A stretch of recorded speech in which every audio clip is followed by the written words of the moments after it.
Hey, DJ. Oh, hey, Wes. I didn't see you there. Hey, man, long time no see. I didn't see you. Hey, have you ever seen this sport called rugby? I mean, I've seen it. I'll say I've seen it.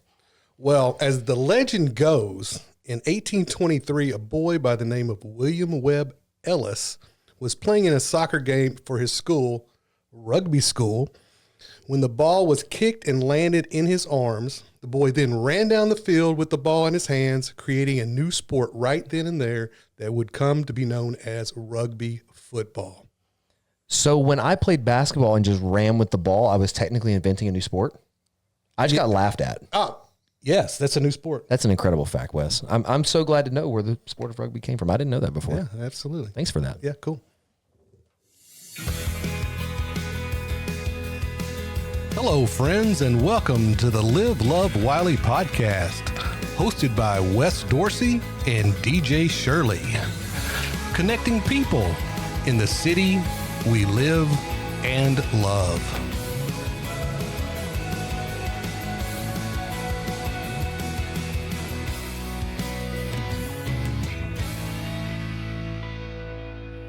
All right. Well, hey, I can tell you one thing. I'm glad to be back in the podcast studio. Same. With a new episode coming out. We may be a little rusty, but I tell you what, that Love Wylie band is on point. You know what? They really are. And as usual, I'm going to thank them because if we don't, we get pigeon carrier letters that show up and snail mail and everything. I mean, any way that people can communicate with us and let us know that we did not thank the band, we're going to hear about it. And, so we want to thank the band is becoming quite famous. So. You guys can go ahead and head out. Y'all can. Thanks again. Thank you. Well, we're going to need you at the end. Okay, stay. Y'all can get some waters or whatever else. Yeah. No, we appreciate him being here. Yeah, for sure. Hey, so look, we've got an exciting episode today. We do. I'm glad to have this guest in. This guest is he's near and dear to my heart.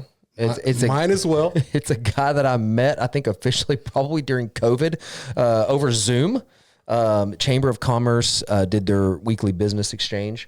And I happened to come in one day, and I don't know that I'll get him to replicate it. I think he retired it. But the way he used to introduce himself on these Zoom calls, some of us would be in person, some of us were on Zoom, and he first introduced himself. Now, this is, like 8, 9 o'clock in the morning, right? And we're all like business owner, entrepreneurs, business leaders, and like we're trying to get awake, right? We're still into that first, maybe second cup of coffee. This guy came in like a thunderbolt and would wake everyone up in the room.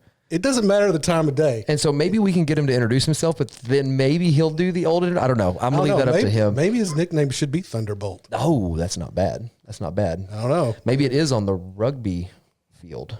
Maybe. We don't know. We haven't gotten all the facts yet. Hey, we got to dig into that. But now I want to introduce, we've got Aaron Jameson with us today, and he is a community leader. He's a guy I see all over the place, and I say he's near and dear to my heart. He was in Leadership Wylie with me, so we got to spend essentially an entire year connecting, bonding, learning about local government, and how the city works and all the different departments. And it was just a good time. Of course, I see him at all the events, whether it's in person as a family or on behalf of Frost. And so I'm excited to have Aaron here with us today. So we want to welcome you. Want to say thank you so much for taking some time out of that busy banking schedule to be here with us.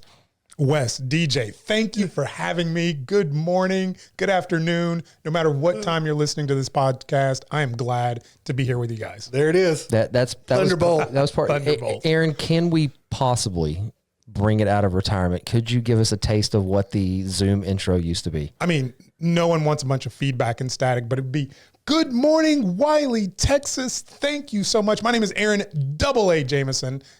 I'm so excited to be here. That's what we got to hear through the library conference room speakers. And again, everybody's kind of dragging in a little bit. I mean, but then once we get in the room with other people and things start happening, everybody kind of wakes up. But Aaron, every time without fail, I mean, when it came up to his turn, you were just ready. Like you knew what was coming. And I asked him, I don't even remember what we were at. I was like, where's the old intro? He's like, I retired that. I did retire it because I think I was at a different bank at the time. But you retired the sports car with the bad suspension at the moment, right? Yeah. Well, the truck had the suspension issues, yes, but then the sports car just wasn't a smart move at all. You couldn't haul anything. No, I could take one of my 3 beautiful ladies I have at home, and none of his gear fit. None of my gear fit. It was just I had my midlife crisis early. Got it out of the way. Got it out of the way. That's good. That's good. But no, so and if you've ever watched the show, and those of you that are returning viewers, and Aaron, if you've ever watched the show, I mean, we have a similar format across every time we do these, is that we want people to connect with the people behind some of the brands and behind some of the names.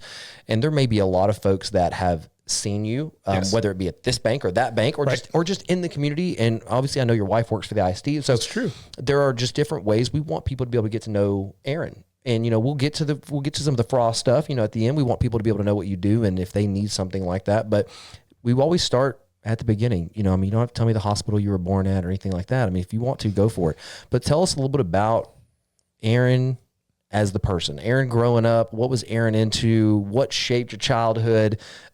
Passions, anything like that. Just give us a little glimpse into rewind Aaron a little bit. Gosh, I love that. What a great intro, great segue. I won't go all the way back to birth, but I think it's really important, to always remember where you came from, who you are, the soil that made you.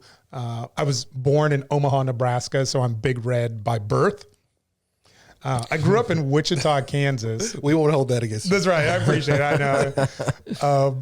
I grew up in Wichita, Kansas, but like a lot of folks, as I aged, mature, I made my way to Texas as fast as I could. That's a good job. So 2003, my wife at the time and I and our family moved to Richardson, and I call Texas home. I love living here. It's just been an opportunity for me to grow as a person, really just experience a whole lot of things I probably would not have seen in Wichita, Kansas. Yeah. So like people, there's a lot more people here than there are in Wichita. But, I say all that. And the truth is that this is a great place for me to have landed. But it's really been about being in DFW, getting to know the difference between Bass Hall and Balch Springs. Mm-hmm. Like when you first get here, you just don't know where you're going, how fast to get there, how long it's going to take. You guys probably both remember MapSco and MapQuest and all that stuff. Turning pages while you're driving. Yeah, now we call that a distraction. Yeah. But, I mean, that's a little bit before my time, but oh yeah, we found out the D84. Hold on, that's right. It's like, what page? Oh wait, why don't I? No, I need the second edition. Oh, I had a MapSco in my car. Yeah, I came here because I was really I was working in radio, so I came here to work for KVIL. Right. Okay. That's a fun fact. That's a fun fact. Yeah. I got to meet Ron Chapman in the elevator one time when I was brand new, and I was like, who's Ron Chapman?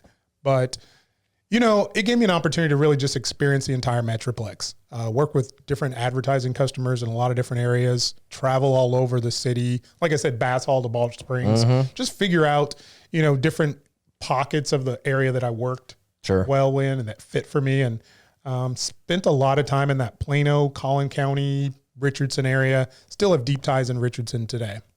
That is awesome. I mean, I guess fast forwarding a bit, radio, right? Mm-hmm. Was that childhood, high school, later, was that where you wanted to go? Is it just what you ended up doing, or were there other initial plans, or like what walk me through that? What did you want to be when you grew up? What did you want to be when you grew up? Yeah. I remember saying I want to be a rapper, actor, singer, dancer, sportscaster. Cause awesome. Right. All of it. Is there anything, I wanted to do all this stuff. I also wanted to be a firefighter in there. Radio was not really in the play.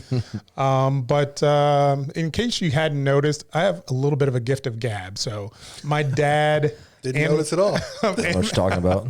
And my granddad were both holiness Pentecostal preacher, pastor, evangelist. Okay. So I would go on the road with my dad and, bring him his fresh glass of ice water and orange juice after he had, fire and brimstone preached up some small town. Did you bring him a new sweat towel? Always brought him a little towel and a dry dress shirt. So Yep. he would go change and put on his dress. It was a whole thing, man. I remember distinctly going to a place called Potersville, Missouri. Oh. And the family that hosted us fed us for dinner yellow watermelon and fried gizzards. I mean, it was pretty good, but it was a little off the beaten path for me. But especially as a kid. I was just like, I just don't get lost. Right? Yeah, don't exactly. Get lost. But that ability to just kind of get in front of people, communicate an idea is something I learned from both of them. Yeah. It's something that really kind of dovetails into being in some sort of sales or public role. And so I've really just leaned into the gifts I found ways to apply it. And professionally, that led me to radio. Man, I recorded all kinds of spots for my customers. I used to write them. Man, that was a fun time. Radio was it was a fun business for a long time. What was fast forward, you were in Richardson at the time. Mm-hmm. What's the next segue? Was it radio and then banking opportunity? Was there anything in between? Pretty close. You know, in that advertising space, I worked for the Dallas Morning News for about 6 years, where that was like a stabilizing force. Sure. I got to really understand different levels of business, different types of companies and business entities, which was really helpful for me. Little did I know later on in my career. Not long after the Dallas Morning News, I did a stint at Radio Disney here in Dallas. Oh, okay. Okay. Radio Disney, right? Like it was a AM radio station. And what we did was like, we would sell these events and you'd think, okay, we're selling like straight up Disney. But the truth is, specifically, we were only allowed to market the products of the Disney Channel. And so my daily work vehicle was I drive into work and then I drive around in a Phineas and Ferb excursion. Man, I would drive past every Chick-fil-A just to get the kids to press up against the glass. Like, it was a good time. I learned a lot. And so, you know, when Radio Disney closed down in 2012, 2013-ish, my number one client was a credit union. And they said, hey, what are you going to be doing, Aaron? Where are you going with your career? Do you have jobs lined up? And it turns out that they were like, look, we would love to have someone like you help us open a new branch, kind of work in our organization. I didn't really know much about banking, certainly didn't know how to be a banker. Yeah. And they said, we'll train you on all that stuff. We'll teach you how to do it. And they did a great job of kind of preparing me for some of the things I'm doing today. Yeah. Yeah. It's crazy to me to think that, man, somebody saw that personality and those skills and were like, we want to hire you. We want to hire you. No, not surprising at all. I mean, that's Not one of at those all. that I think that's one of those skills that, I mean, I preach to my kids, you know, like being able to communicate and get along and be a good person but communication, you know, having the ability to talk to someone and genuinely carry a conversation, not just talk to talk or to introduce or to do formalities, but to actually be able to carry on a conversation. I'm like, it is a lot. You talk to any teenager right now, it is a lot. You talk to some adults, like it's a lost art. It really is. Like you talk to some folks and it's like, don't get me wrong, there's people for eons that have just been awkward folks. Like they're more introverts than anything. There's not everyone is an extrovert, but just being able to carry on a conversation, you know, like human conversation like for more humans? than 30 seconds, like it's a lost art. I'll talk to some of these kids and like, I'm like, you only play Call of Talk to Duty or any something. real Like, people. have you touched grass this week? Like at all, you know, and it's the answer is usually no. And it's it's a lost skill. And I think it's one of those, especially, I mean, last 10, 15 years back to when you're saying like, you get in front of some folks. I mean, that was my career in construction for the longest time. It's like, I could, you know, and it wasn't cocky or arrogance. It was like, I could walk into most companies and just have a conversation. I'd probably get offered a job. And there's like, this kid can talk. Like he has a personality. Like you're hired, whatever I don't know what you're going to do. I don't know what you're going to do. We're going to bring you in. That's just, it's a lost art. And I think people can take note from that. Or just stand back and listen. Yeah. Oh yeah. There's always a role for that. Oh, for sure. You know, I consider myself a great collaborator and connector. Yeah. Right. I want to find people. I want to work with people. I want to bring ideas to the table and then find the group of people that really want to try and implement it. Lean into people's gifts. And that's what being a connector is about. It's about taking different people, taking recommendations, making referrals, all those things in a way that helps people really bring something of value, to fruition. Sure. And that's fun. That's everything. I think at the end of the day is whether you have a big team, small team, whether you're just working in a private organization or a big organization, what can you contribute? And you can almost always contribute when you collaborate. Absolutely. And this is not the first time I've heard you talk about being a connector or wanting to be a connector. And I think that's huge. And especially in a community like Wylie, being able to know a lot of people and connect people that can do business together or help each other out. Yeah. There's so many amazing people in this town. I think maybe it's because we're neatly tucked between two lakes that we have a great geographic environment. I don't know what it is, but there's really great people here. I think about the three main parts to it for me, which are, your leadership. So people in city government, the people that are really kind of, making big decisions for all of us, and thinking of all of us that are here at the same time. I think about the school district. Like you mentioned, my wife does drive a school bus. Dr. Vincent loves to show up on every campus.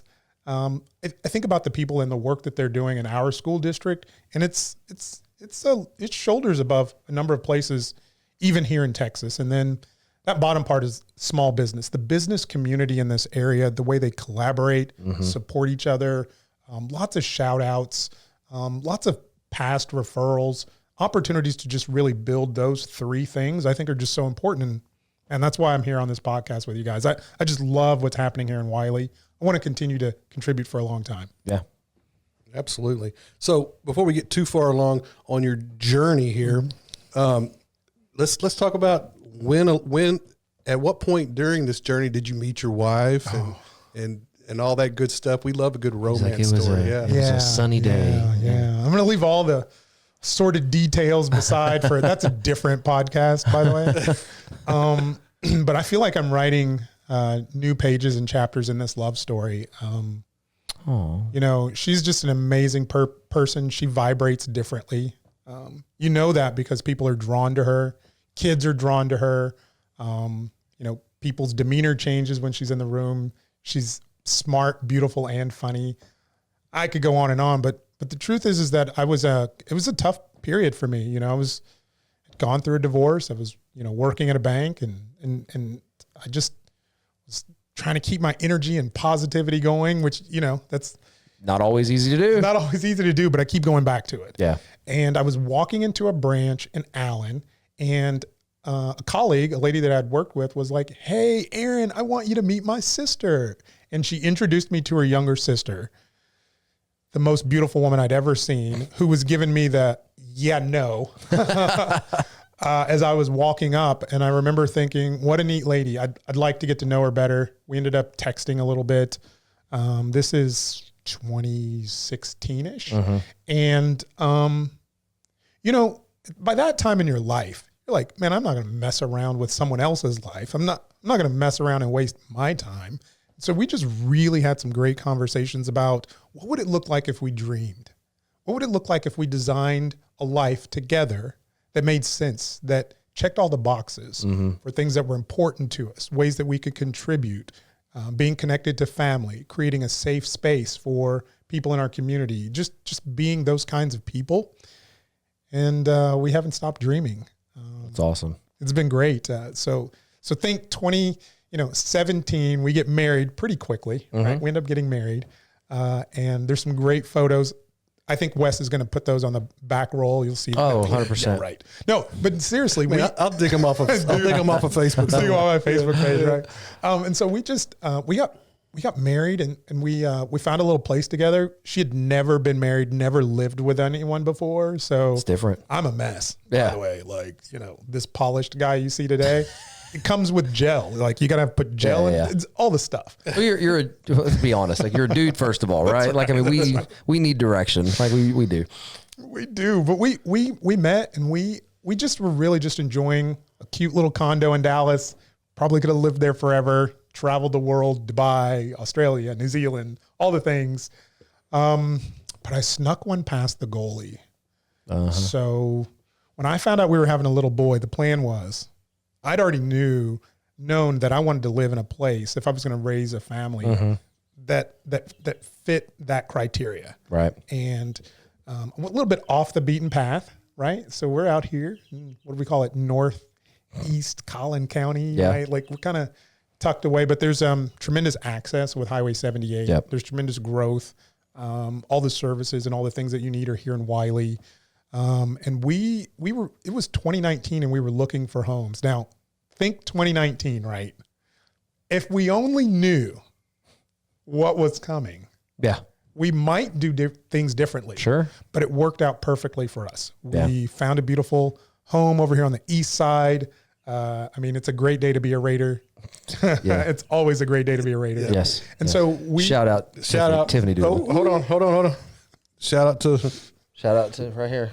I mean, it's a great day to be alive, and it's a great day to be a Raider. Even better day to be a Raider. I mean, DJ and I are both on the east side. So we feel you there. The 6-minute brisk walk from the high school. We think we think the east side's the best side. East side. And, we walked into the place over there, and we just thought, wow, there's a good energy here. The way the light was hitting, the way it looked. We looked at each other. The previous homeowner's cat came over and said hello. We were like, okay, there's a vibe over here. And we put an offer in immediately. Like it was the kind of thing where, you couldn't like bargain down in the moment because people were buying homes. And so we just, we were like, let's pay them the full price, whatever they're asking. Yeah. No issues. And 6 months later, it was an incredible decision. With the way the world changed. Would you remember, just I know thinking back to when we landed in Wylie, we're looking at Wylie, do you remember what even sparked Wylie?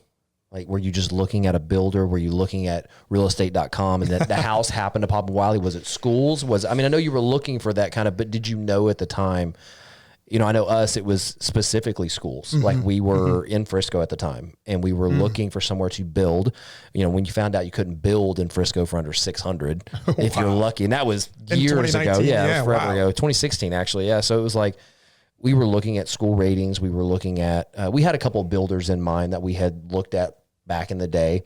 And, but it was schools. It was our story. I don't know with y'all's in particular. I don't know, like we weren't necessarily shopping houses per se. We were more looking at where do we want to go that our kids are going to be locked in, that they're going to be taken care of.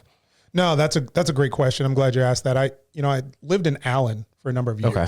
Right. And so Allen is its own thing. It's its own thing. Yeah.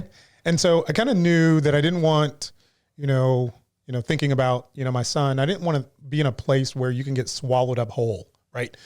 Allen elementary schools and middle schools were great, but, I'd raised 3 boys through that kind of school district, and it's really easy to fall in between the cracks in Allen High School. They have all the stuff, but they also have all the kids in one place. Right. And so, a few kids that are kind of in between, being good students and, they could easily walk across the parking lot and hang out in the apartments all day and no one really noticed. Sure. And if you wanted to be a part of an organization, you had to be like an elite chess player, right? Sure. Like, because there's just so many kids, so much competition. I had come out here to Wylie for middle school basketball games to referee and some other things and for my son's games. And I just kind of liked the vibe and the speed and the energy and the pace. I knew that Wylie was a cool space because I'd gone fishing with my cousin at Lake Lavon before. And I was like, there's so much here, right? To have access to. And so I really looked at Saxe, Murphy, Wylie specifically. And there were some properties that just didn't make sense for us. Yeah. But I knew this is where I wanted to be. Yeah. Yeah. That's awesome. And I think it's everybody has their own, we like hearing those stories too, because everyone has their own unique takes. We've got people from Kylie Rising next door. Chicago. Yeah. I mean, they've been here forever. So their story's a little different than everyone else. They weren't, they didn't migrate here. It's they were just born and raised. This is what I grew up in. But what is awesome is, and I'll tell you this, and just, I'm actually thinking about it as I'm saying it, is like, from those of us that moved here, Wes was here before I was, but he wasn't born here. No, I moved. I'll tell you my story before you. Don't lose your thought. I'm good. I got it. Yeah, I moved here in February of 2000. So what? Over 24 years ago. Yeah. Wow. Yeah, and it. Wylie was super small still. Yeah. School district was small, and for me it was more about affordability because we built a house here in Wylie School District and it was our first house and we moved here and just fell in love with Wylie. Yeah. There's something cool here. Like you said, there's a vibe, there's an energy, there's a frequency, right? So it's just really cool and we have never once thought about moving away. Wow. Yeah. Well, that's the same. And so, that's exactly what I was getting at. I'm glad you told yours too, because whether you talk to, you've got 2 that are fairly similar. We moved here in 2017. You were 2019. back in the day. And then you've got next door. I mean, like when we had Kylie on here, she's since way back in the day, but she's been here since she was a baby.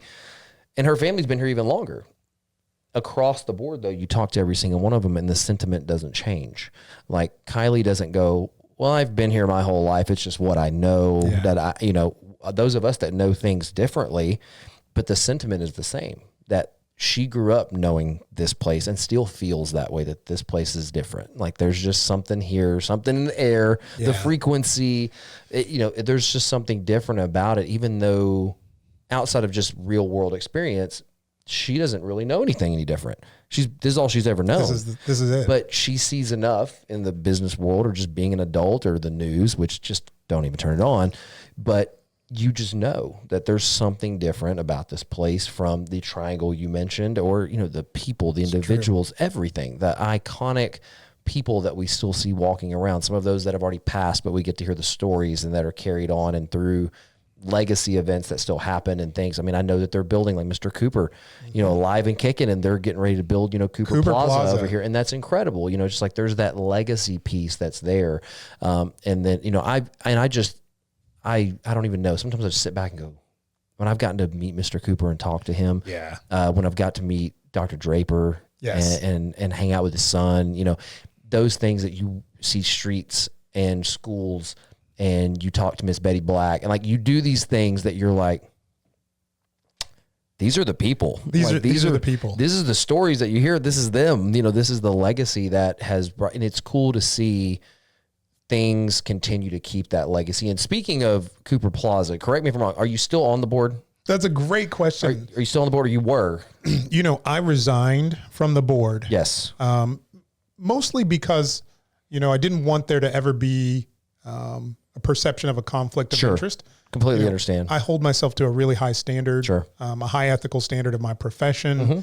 And out of respect for the people that have built so many amazing things here, I didn't want there to ever be any kind of, this understanding that maybe the things that I'm building here in Wylie, and I know we'll get to that stuff later, that it was through some sort of favoritism by serving on those boards. No, and I think, and specifically we're talking about the Wylie Economic Development Board is what I was referring to. So I don't know if I actually said that or not. You didn't, but talk about, just that of understanding because of your position as well. So you really talk about both sides, but what is that for the folks that don't know? Maybe break that down for them. Looking at things like Cooper Plaza, some folks may think, a lot of folks don't know what economic development does at all. And then some may think that they're responsible for building roads and highways. Are they responsible for the roads? What's wrong with the roads? They may be, the tree conservatives of Wylie, may want to come after them, but they don't see like the full picture, or understand like what's so reactive. I know what you're saying, but that's reactive. But it's just, they don't understand the full picture, and they don't understand why. They don't look at like, why was the building built by Wylie East? They don't look at that. And I saw a comment the other day that someone had made that the economic development kind of responded to, and they were just talking about, this is kind of why, like we help or facilitate some of those things being built because it's for, future development. It's, tax and all this kind of stuff. But talk about just your involvement, I guess, from being on the board, but also just from your position of knowing, like, what does that role look like, and what do they do?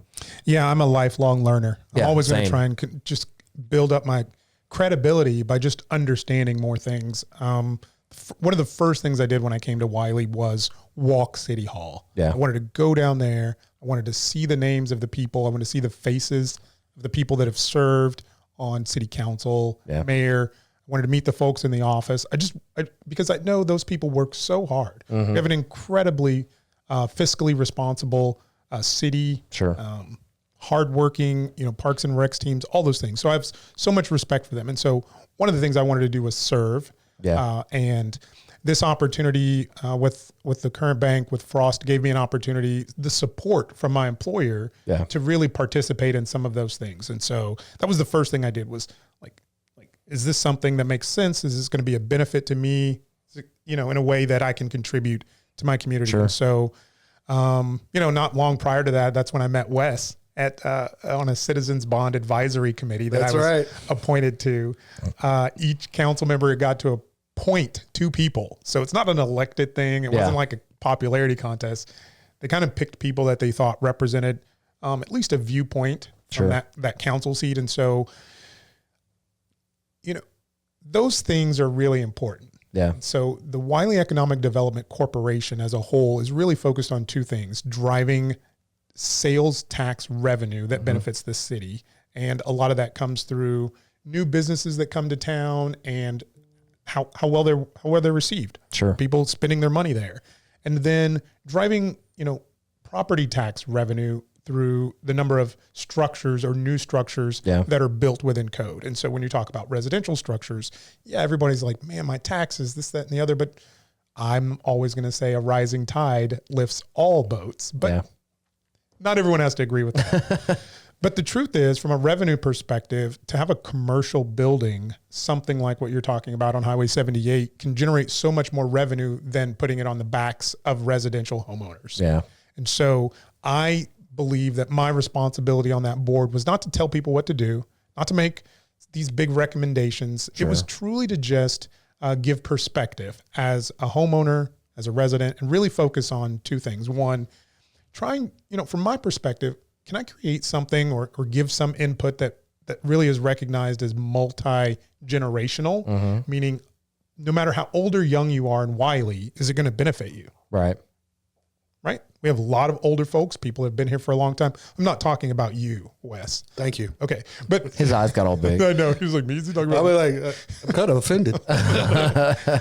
Just kidding. and even in the very young people that we see, right? It's summertime. We see the teenagers walking around, all over Kroger Plaza and all those things. Right. They need places and things that benefit them. And so multi-generational is really important to me. But I also think I provide a perspective that's multi-ethnic. Sure. Right.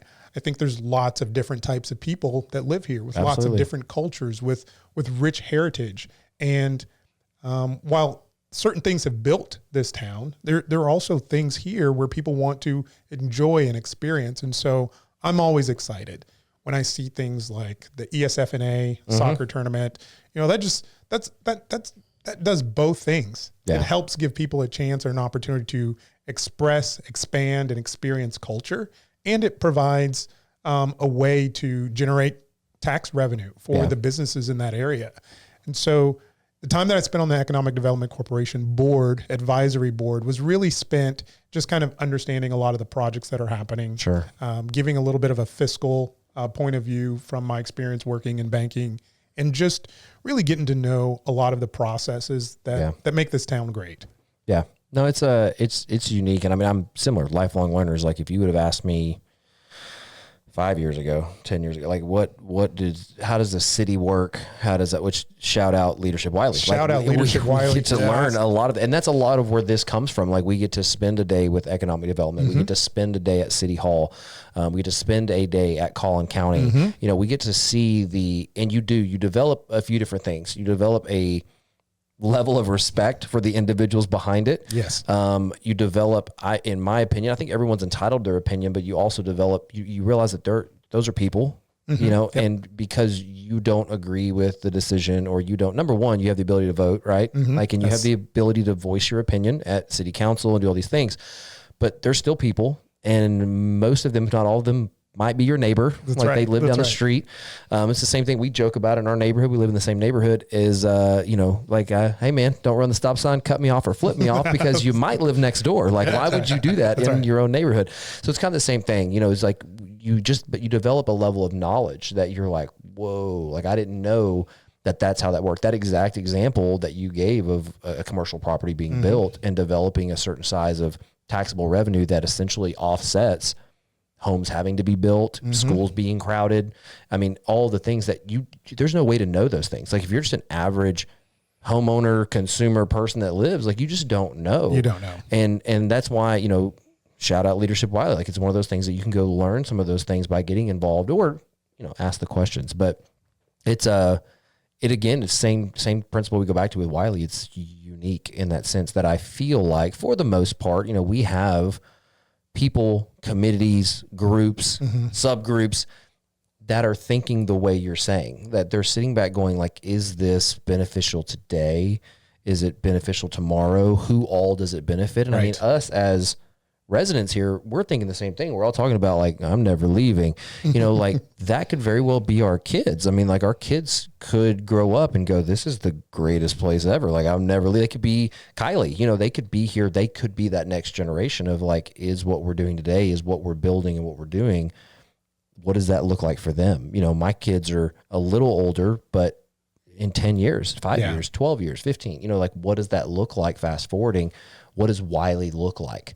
Does it stay the same place that it has been, that Wes moving here 24 years ago? Yeah. And then us moving here almost 10, like is it the same magic? Is it the same feel, the same vibe, or is it turned into a different place? And there, of course, some of those that have been here for 60 years, 80 years, it absolutely feels like a different place, right? I mean, it feels different the last 20 years. But I think most people would agree, and I could be wrong, I can't speak for everybody, but a lot of them would say that it has changed the best way it could have changed. I mean, growth brings change, like it happens. And like you cannot stop your town from growing. I mean, eventually you reach capacity, which we're pretty close, right? We're getting pretty close, but it's like you have to mold it. Like it's going to grow. Things are going to happen. New people are coming. How do we mold or shape it? And I think that that's the challenge and I feel like I can't complain, but I mean, that's the challenge that I ultimately lead. We had a joke at one of our HOA meetings. They're like, that's why we elected y'all, because I don't want to have to deal with it. I don't want to think about it. Like, I just want to be able to trust the people that are in place. And that's kind of how, for the most part, I feel personally, is like, I just want to be able to trust those people. And I do, I vote, I vote the way I feel like I should vote, but it's like, I want to feel like I feel like the people who are making those decisions, I want to know that they have the similar feel. Like keep Wylie is a weird saying, because it's like, but I think we all understand kind of what that means. It's like, we all feel like it's a special place. It's a special place. And I mean, for me, it's about understanding that there was a lot of work, a lot of thought, a lot of planning to have all the wonderful things that we have today. Yeah. But in order for that to continue, you have to equip those organizations, those boards with people, right? Because at the end of the day, it's going to be people that are engaged enough to be considerate of have respect for the things that have happened and been built in the past. Shout out to John Yeager and shout out to, the Reesings. Yeah. Like, these people have worked so hard to build what we know as Wylie. But shout out to those new folks, the DJ Shirleys, the Angela Tuckers, the people that are getting involved, getting engaged, and figuring out ways to move us forward. Sure. I really respect that. And I think that uniquely Wylie is accepting of those people. Yeah. And I feel really confident, really encouraged by the direction that we're going. Yeah. Same here. I guess let's Wes, unless you have anything else there. I want to hear a little bit about. I know what Wes wants to talk about. What does Wes want to talk about? I wanted to, you kind of touched on it a little bit before about refereeing some games in Wylie before you moved here. Aaron's hobbies and stuff. Some hobbies. I know I recently saw a photo on Facebook that intrigued me quite a bit of you refereeing. I don't know. Tell us about that. It was not AI generated, by the way. Okay. I was going to ask. No, listen, I fell in love with rugby in 1997. Now everyone understands the opener. Yeah. Right now. This is 45 minutes in. We're here. Go ahead. In 1997, I was at a local bar in downtown Wichita, Kansas, just doing my thing, being Aaron, just being the guy, connecting, collaborating. It probably wasn't nearly as productive as it should have been, but it was a good time. And I realized that the guys in the other room were having a way better time than I was. Oh. So I went over there. I was like, what are you guys doing? What is this? And they were in various levels of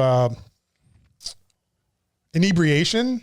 Okay. Good word. And they were having a good time, and they were like, hey, this is the Wichita Barbarians Rugby Football Club. Man, we've been since 1970. And, and there was all these guys, and there was a few that looked like me. And I was like, oh, this is okay, cool. They were like, you should come out to practice. You look so fast. They were wrong.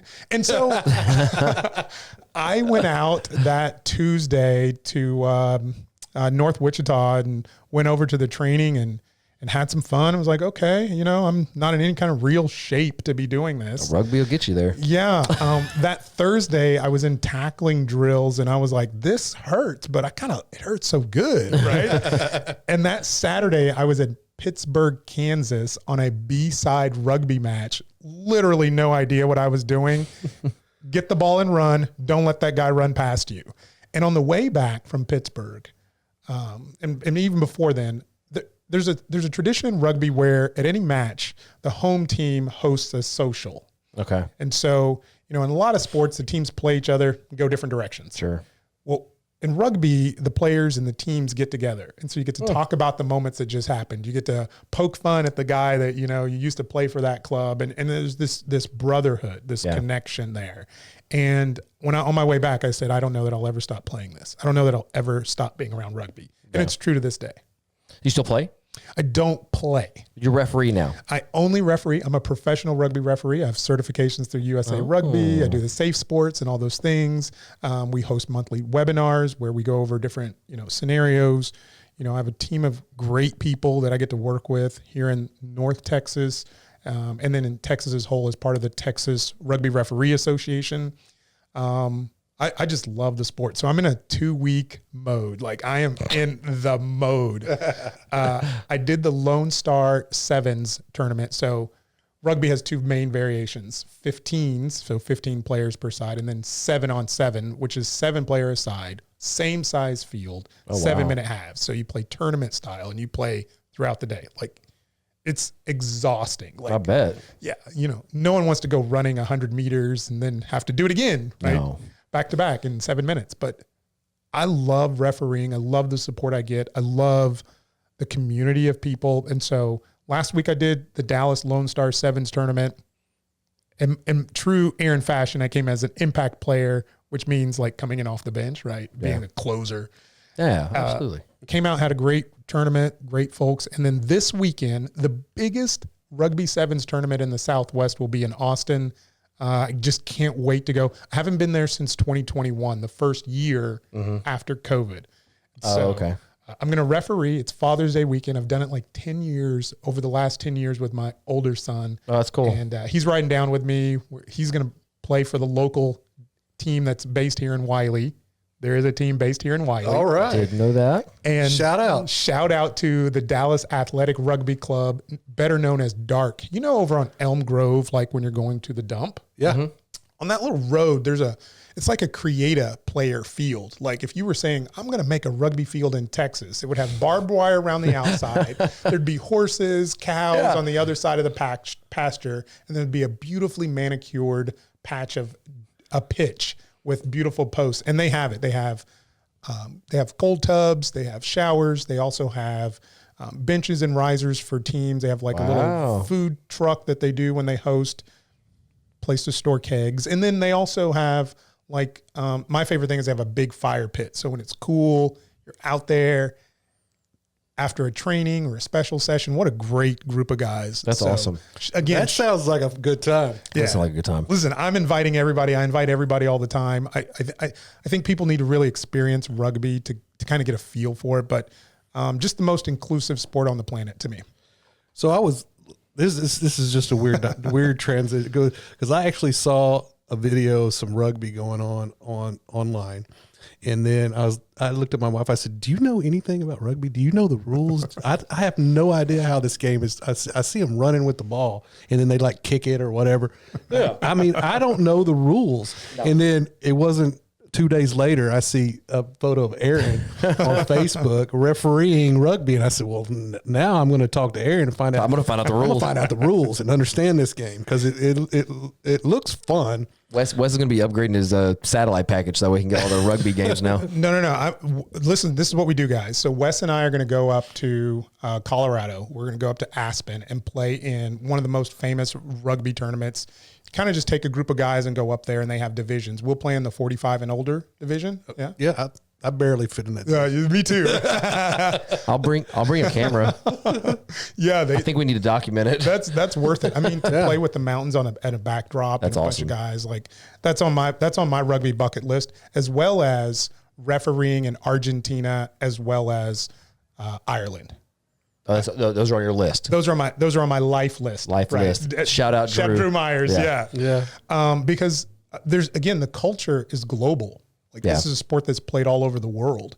It's a sport that, provides, a big chunk of the economy for a number of Pacific Island nations. Yeah. And I just, I found that it was a place that really, accepted me for who I was, what I can contribute. Doesn't matter your size, speed, or any of, a lot of those things. There's a place for you on the field. I think that's true in life. There's a place for everyone. It's just making sure you get around the right people. I agree. There you go. And speaking of just kind of, I guess, wrapping up a bit, but speaking of people, obviously you've said community a lot. We've mentioned that a lot.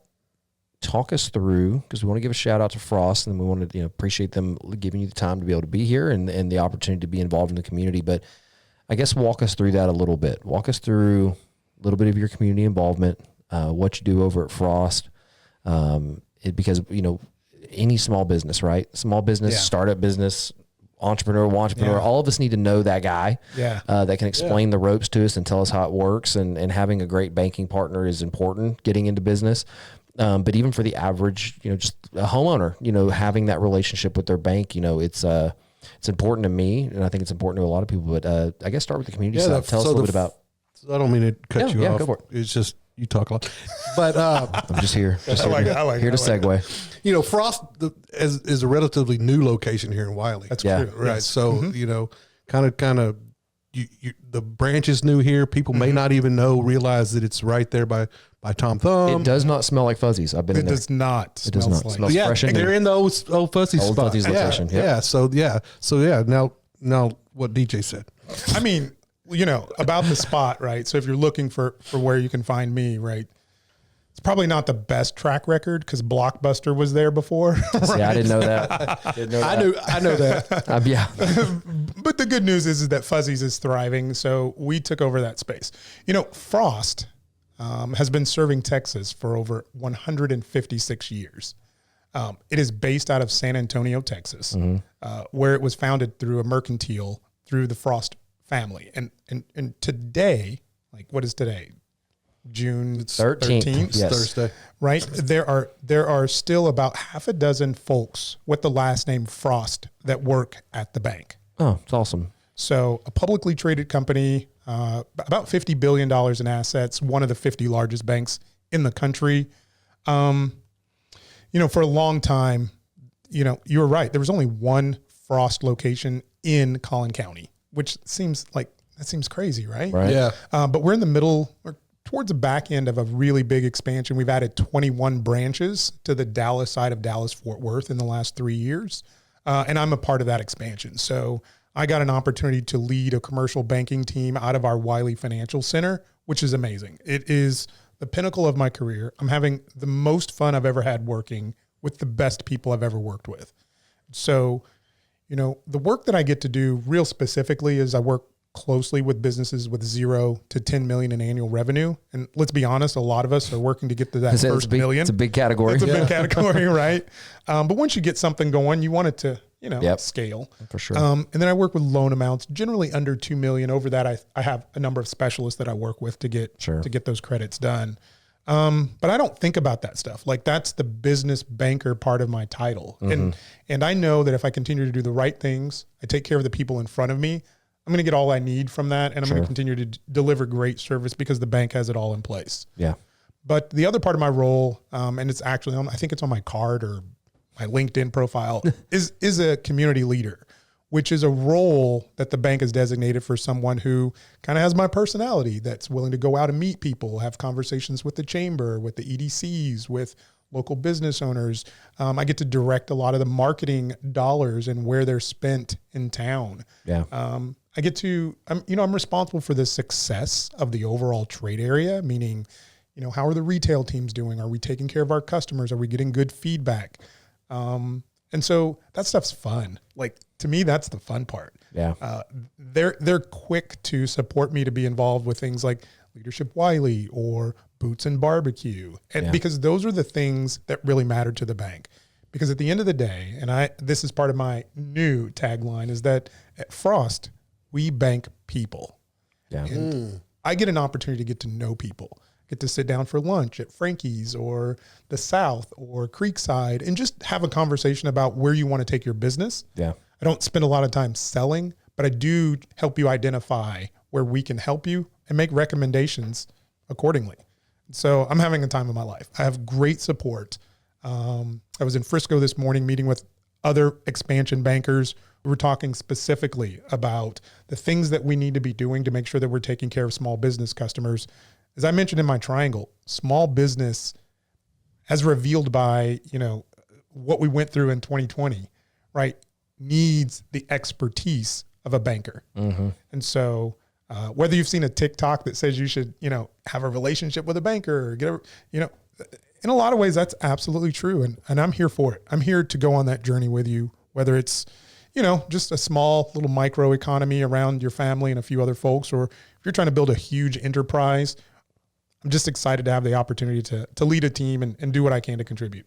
I think it's important. I think it's, there's a few banks around town that, are, I would consider more personable than others. And we won't say one way or the other, any names or brands, but it's the day and age of you being able to walk in and know the person, or pick up the phone or text for that matter, or anything along those lines and say, whether it's personal or business, obviously we're in business. He's in business. I'm in business. You're in business. So it's like we talk that way, but it could just be, it could be a W-2. Like you do this, you do that, but you still have a bank. Mm-hmm.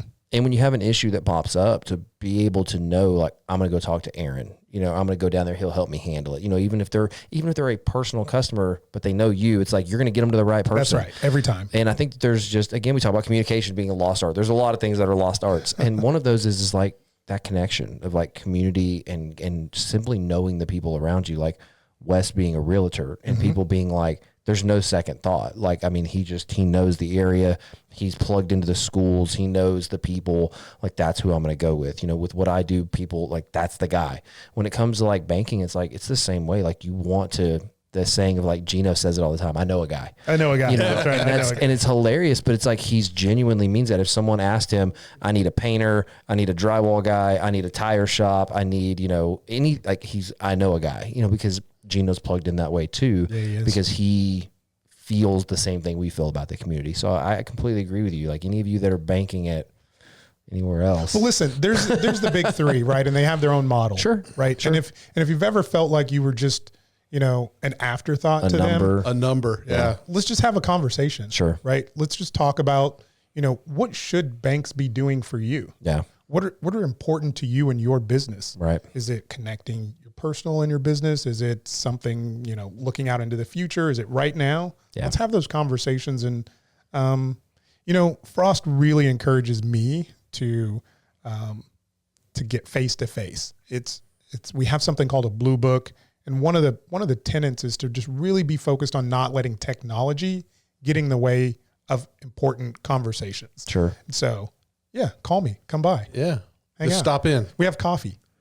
Yeah. And it really is to be, I was there, I did. You don't need to make an appointment. You just stop by, right? That's right. When Aaron, I stopped in, cause we were doing a video for the Entrepreneur Expo, and it was actually the first time that I had been in there since they redid everything. I'd been in Fuzzies more than I care to mention, but I'd stopped in. I was like, it really is. It's just a very nice bank. Like, did you not go to the Chuck Wagon barbecue? No, I wasn't able to go. That was a good one. We're going to do that again this year. That was amazing. Yeah. We're going to do it again. The plan is to do that again in sync with the rodeo this year. Oh, that'd be cool. Yeah. Perfect. Might as well. Chuck Wagon was awesome. Yeah. Yeah. But they also throw pretty good meet and greets too. Yeah, y'all do. So listen, I use my corporate credit card locally as often as I can. Why not? I mean, why not? Right? And that's what we do here, is we want to promote local, Yeah. Just like the podcast, Live, Love Wylie, let's support our neighbors. Let's spend locally. Let's know the people behind the businesses. That's why we have you here. Right. So that's the last time we hung out, Wes, was when just a few weeks ago, we bought out Glen Echo on a Tuesday night. Yep. I invited as many real estate professionals as I could find, a big handful of my customers, clients, as well as some of my colleagues. And it was just a great time to kind of showcase something in downtown Wylie. You had a good time, right? It was a great time. Okay. Clint came over. We had Linky's barbecue. It was so good. It was great. Good stuff. Good stuff. I love this place. I love that I have an opportunity to not only work here, but really live here. I'm raising a family here, and I want to promote, I want to help, I want to buy, I want to spend locally. And, you know, I don't know that it's ever going to get smaller. There's not going to be fewer people in Wylie. So I want to create pathways for the people that come here to experience what at least the three of us have already experienced. Right. Absolutely. Well, that's good. I think I think that this is exactly like, this is the podcast, right? Like, this is what we talk about. We talk about it afterwards. We're gonna do a little bit on the episode.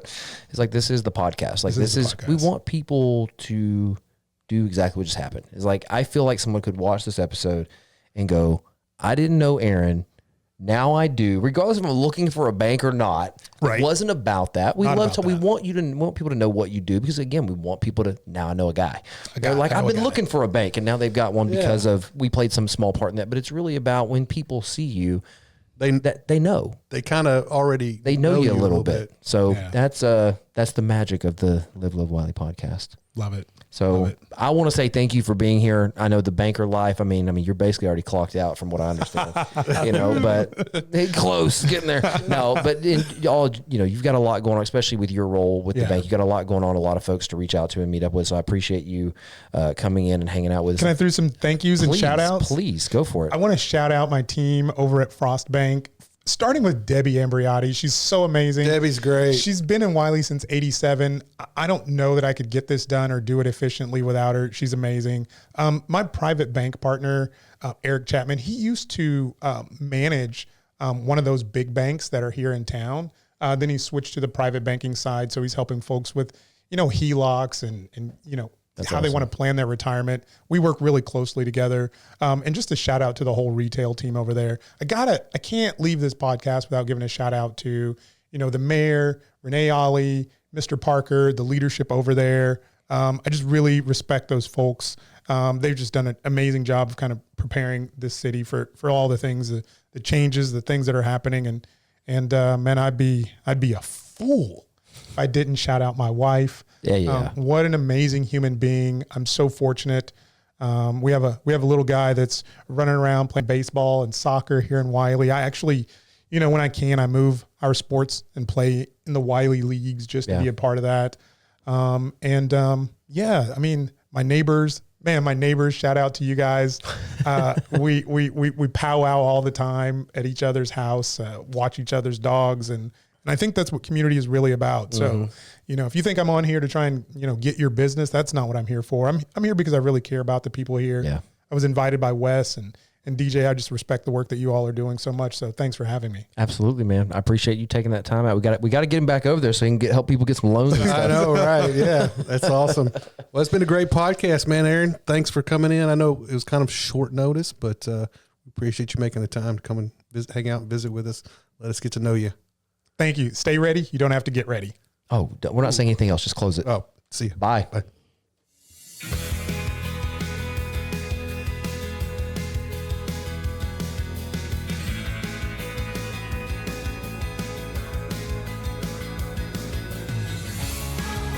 This episode of the Live Love Wylie podcast is brought to you by Speak Loud Media and the Dorsey Realty Group.